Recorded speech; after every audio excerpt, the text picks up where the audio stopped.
বাংলাদেশ ক্রিকেটে লেগ স্পিনারের হাহাকার অনেক দিনের। গত কয়েক বছরে জুবায়ের লিখন, আমিনুল ইসলাম বিপ্লবদের দিয়ে চেষ্টা করা হলেও ধরা দেয়নি সাফল্য। কার্যকর লেগ স্পিনার পাওয়ার চেষ্টায় জাতীয় দলে সবশেষ সংযোজন রিশাদ হোসেন। আয়ারল্যান্ডের বিপক্ষে সর্বশেষ টি-20তে অভিষেক হয়েছিল তার। বাংলাদেশ জাতীয় দলের ৮০তম ক্রিকেটার তিনি। নীলফামারী জেলা শহর থেকে ৪ কিলোমিটার দূরে নিজপাড়া এলাকায় তার জন্ম। গ্রামের ক্রিকেট মাঠ থেকে বর্তমান সময়ে আলোচনার তুঙ্গে থাকা রিশাদ হোসেনের জীবনের গল্প জানাবো আজকের ভিডিওতে। বরিশালের ফরচুন দুলছিল ঘড়ির কাঁটার সাথে পাল্লা দিয়ে।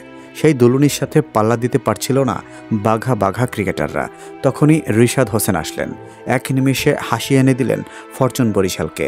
মাহমুদুল্লাহ রিয়াদের যে কাজটা করার দরকার ছিল সেই কাজটা করে দিলেন রিশাদ। পরপর ২ ওভার আর ২ ছক্কায় ফরচুন বরিশালের নাম দ্বিতীয়বারের মতো লেখা হয়ে গেল বিপিএলের শিরোপায়। ক্রিকেট অঙ্গনে উদীয়মান লেগ স্পিনার রিশাদ হোসেনের নাম ইতোমধ্যে সবার মুখে মুখে। তার অসাধারণ প্রতিভা ও কঠোর পরিশ্রমের মাধ্যমে তিনি জাতীয় দলে বিশেষ জায়গা করে নিয়েছেন।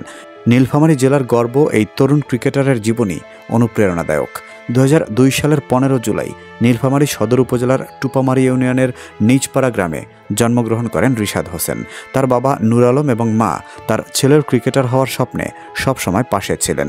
ছোটবেলা থেকেই ক্রিকেটের প্রতি গভীর আগ্রহ ছিল রিশাদের। তবে শুরুতে খেলার সামগ্রী জোগাড় করা পরিবারের জন্য সহজ ছিল না।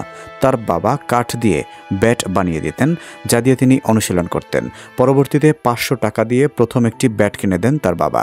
এরপর ২০,০০০ টাকায় একটি ভালো ব্যাট কিনে দেন, যা রিশাদের খেলার উন্নতিতে সহায়তা করে। তিনি একজন ডানহাতি ব্যাটসম্যান এবং একজন লেগ স্পিনার। তার উচ্চতা ৬ ফিট ২ ইঞ্চি। ছোটবেলা থেকেই ক্রিকেটের প্রতি গভীর আগ্রহ রিশাদের। নিউজিল্যান্ডের ঈশ্বৌধি রিশাদের আদর্শ। ক্রিকেটার হিসেবে পথ চলার শুরুটা জেলা শহরের সমীরউদ্দিন স্কুল অ্যান্ড কলেজের অভ্যন্তরীণ ক্রিকেট টুর্নামেন্ট থেকে। টানা ৩ টুর্নামেন্টে সেরা খেলোয়াড় হয়ে সবাইকে তাক লাগিয়ে দিয়েছিলেন রিশাদ। সেই থেকেই ক্রিকেটার হওয়ার প্রবল প্রতিজ্ঞা করেন। এরপর নীলফামারীর নজরুল স্মৃতি একাডেমির হয়ে জেলার শেখ কামাল স্টেডিয়ামে অনুশীলন করতেন তিনি। ২০১৭ সালে স্পিনার হান্টে যোগ দেওয়া থেকেই জীবনের বাক বদলের শুরু রিশাদের। আর পেছনে ফিরে তাকাতে হয়নি তাকে। সে বছর বিসিবির সঙ্গে মিলে দেশ জুড়ে স্পিনার খোঁজার অভিযান শুরু করে মোবাইল সেবাদাতা প্রতিষ্ঠান রবি।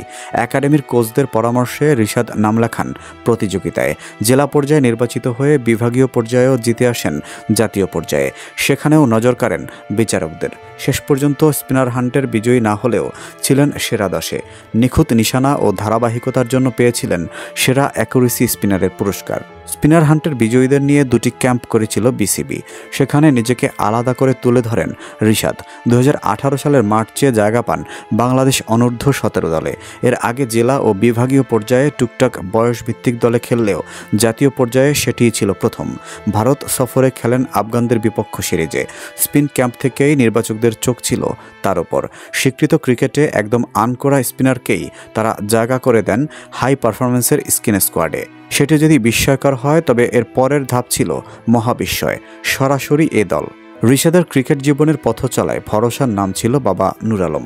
নিজের সর্বস্ব দিয়ে ছেলের ক্রিকেটার হওয়ার স্বপ্ন বাস্তবায়নে অসামান্য অবদান রেখেছেন তিনি। এছাড়া মামা আসাদুজ্জামান আসাদ তার পথ চলার আরেক সঙ্গী। এক জুতা পরে দুজন প্র্যাকটিস করেছেন, কখনো পরেছেন একই জার্সি ট্রাউজার্স। রিশাদ বর্তমানে নীলফামারীর সমীরউদ্দিন স্কুল অ্যান্ড কলেজে অধ্যয়নরত আছেন। তার শিক্ষা প্রতিষ্ঠানের শিক্ষক ভুবন মোহন তরফদার বলেন, রিফাত আমার সরাসরি ছাত্র। আমি শারীরিক শিক্ষার শিক্ষক। স্কুল থেকেই তার ক্রিকেট যাত্রার শুরু। সে স্কুলে নিয়মিত ক্রিকেট অনুশীলনে ছিল। স্কুলের ৩টি টুর্নামেন্টে ভালো ফলাফল করে সে। ২০১৮ সালে রিশাদ বাংলাদেশ অনূর্ধ্ব ১৭ দলে জায়গা করে নেন। এরপর অনূর্ধ্ব ১৯ দলের হয়েও দেশের প্রতিনিধিত্ব করেন। তার লেগ স্পিনের বৈচিত্র্য ও দক্ষতা তাকে দ্রুতই পরিচিতি এনে দেয়।